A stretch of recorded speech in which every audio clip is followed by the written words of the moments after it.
Before undergoing a surgical procedure, a specialist known as an anesthesiologist will administer drugs to prevent patients from feeling pain during the procedure.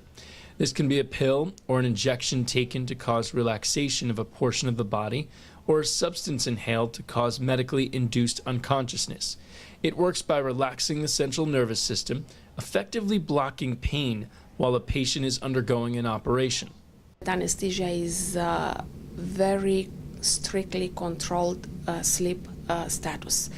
And this is, we're talking about general anesthesia, because we must say that there are different types, different techniques of anesthesia, ranging from local anesthesia, from sedation, regional anesthesia, to general anesthesia, and involving also very courageous and I would say innovative techniques like anesthesia used for awake brain surgery, or anesthesia used for in utero or intrauterine fetal surgery. The reason these drugs are used is to prevent patients from experiencing the searing pain that can be associated with surgery. Having said that, patients have been known to experience awareness, that is, knowing what is going on during a surgical procedure. Awareness is rare, but disturbing to all involved. There is a small potential for certain surgical procedures and certain anesthesia techniques to have this to be complicated by awareness during anesthesia. And I'm thinking specifically of cardiac surgery, open heart surgery, where the cardiopulmonary bypass or the extracorporeal circulation is established. Those are moments when amnesia or the awareness might not always be avoided. Anesthesia drugs can do more than knock a patient out. They can be used as a painkiller or to help addicts of opioids, such as heroin, reduce their dependence on the illicit drug. Anesthesia in some instances has been replaced with hypnosis for certain minor surgeries.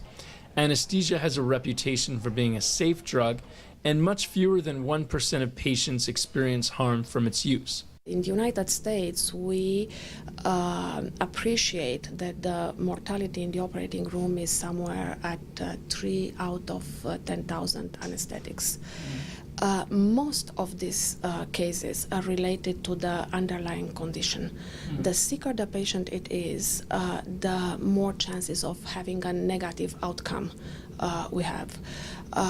I was talking about the mortality under anesthesia in the operating room. Most of these cases are related to very serious conditions like hemorrhagic shock, severe trauma, sepsis.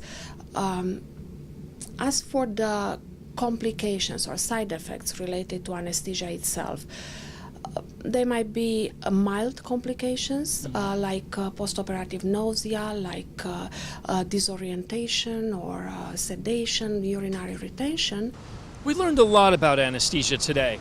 We learned when it's used, why it's used, the types of anesthesia, for example, general anesthesia, which is when you're getting something like open heart surgery, to local anesthesia for something like a tooth pull. We hope you learned a lot. For Saudi Morning in New York, I'm John Wallace.